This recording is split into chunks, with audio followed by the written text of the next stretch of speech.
Well, the Today Show too is here, and they do stuff real different. I think we're already streaming. Thank you. Appreciate their integrity. Ready? Okay. All good, everybody?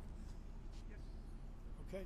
Good afternoon, everybody. My name is Rob McDade. I'm a captain with the Phoenix Fire Department, ROB, MCDADE. Just before 1 o'clock this afternoon, firefighters received reports of heavy smoke and fire coming from an apartment complex. This was the first story of a 3-story apartment. When crews arrived on scene, indeed, they did find heavy smoke, heavy fire. Firefighters at quick interior attack, search and rescue, we understand. It's the middle of the day. We always go with the assumption that there are people inside. When we arrived on scene, it was a bit chaotic of a scene. We had neighbors trying to get their way into the apartment. We did have an individual that suffered some lacerations and some cuts trying to make his way into there.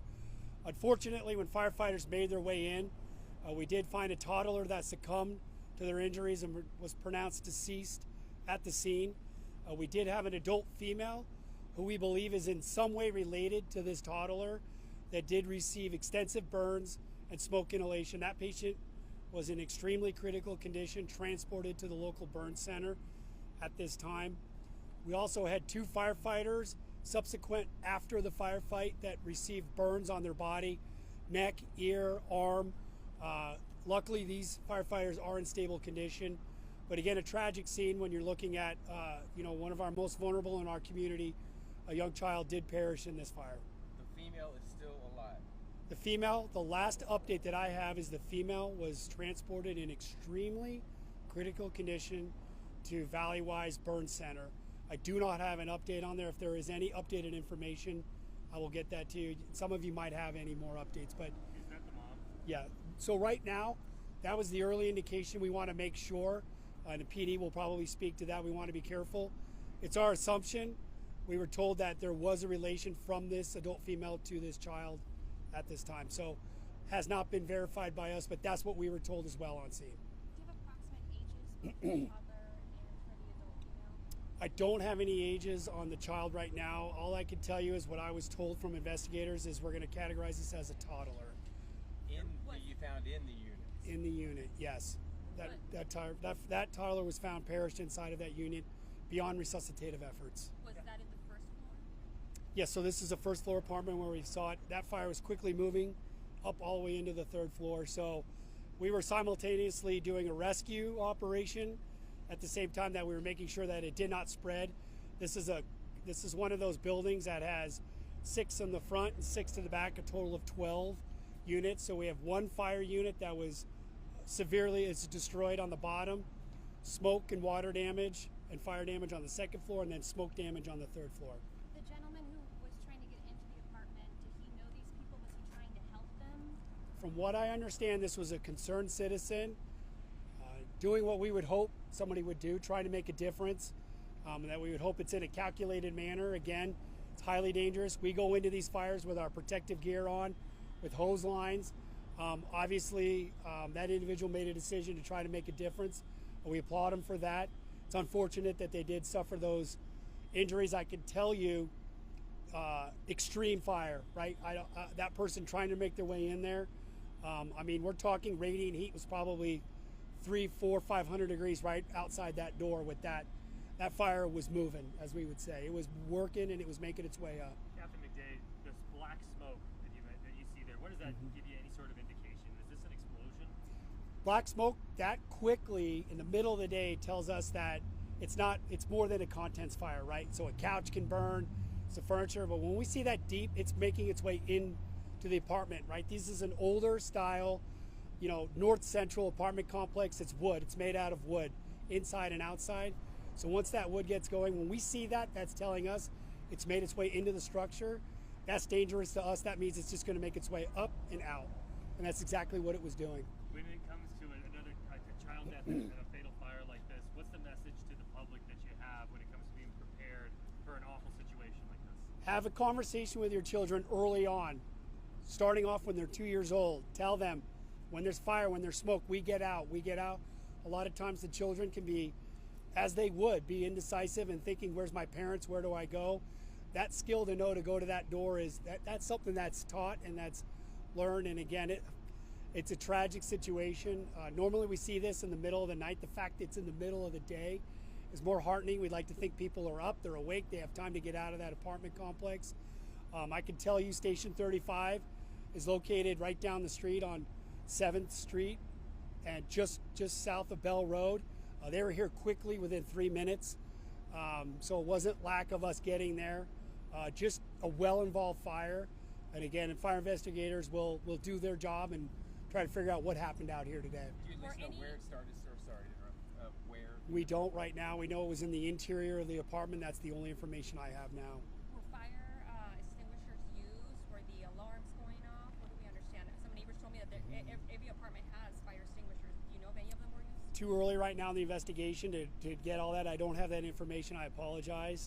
Again, quick moving, very dynamic fire scene right now. And again, I can tell you that firefighters, we go to work every day understanding if there's a fire, we're going to get everybody out. So it's a loss for our community, but these firefighters, they'll wear it on their sleeve because we want to go in there and there's nothing worse. It's every firefighter's nightmare to have to see a child that was beyond our resuscitative efforts. That's what we come to work to do every day. So we're grieving for that family in this community. Do you know how many people were displaced from the building? Right now, it's over a dozen people are displaced in the building.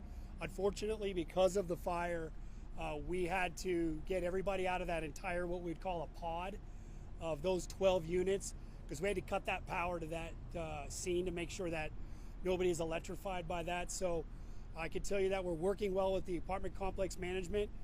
The Red Cross is coming to the scene, and we're trying to get them into vacant apartments. We believe, according to them, that they will be able to find homes for everybody that's been displaced at this time. I know you mentioned it's early into the investigation. Any indication this was like a cooking fire, a grease fire, electrical, anything you can tell us about that? Yeah, I wish I could right now. Way too early into that. That's obviously somewhere where we would look. Again, I mean, a lot of you have covered news in this valley for a while. It's very rare to have a middle of the afternoon fire that well involved, and certainly to have somebody perish in that fire. So investigators have their work cut out for them. Any indication that this was intentionally set? Still too early. Yep. What I would say is that nothing's off the table, and the investigation starts from zero. And what we do is the investigators, speaking on behalf of them, their job is to not only look but start ruling out everything. That's that process of elimination. And again, the Fire Investigation Task Force is made up of Phoenix Police Department detectives, along with highly seasoned fire investigators. I saw the two here, 25-year plus investigators. So, we've got the right people out here to try to figure out what happened.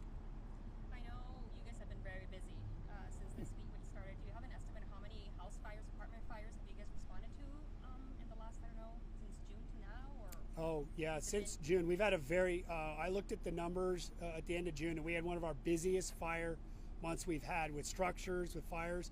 A lot of you were on that fire that succumbed an entire city block. It's been hot, it's been dangerous, and again, it's part of the business that we do, but it's definitely been a peak in the amount of fires that we've had to battle here in the last, I would say, 6 weeks. Sergeant, you want to chime in? Just Yep. the police department's role in this? Yeah, absolutely. I'm just going to put this on the microphone. You guys want me to put this on Sergeant Bowers, or? and I think your officers will want this one, or you can just put it on yours. Thank you.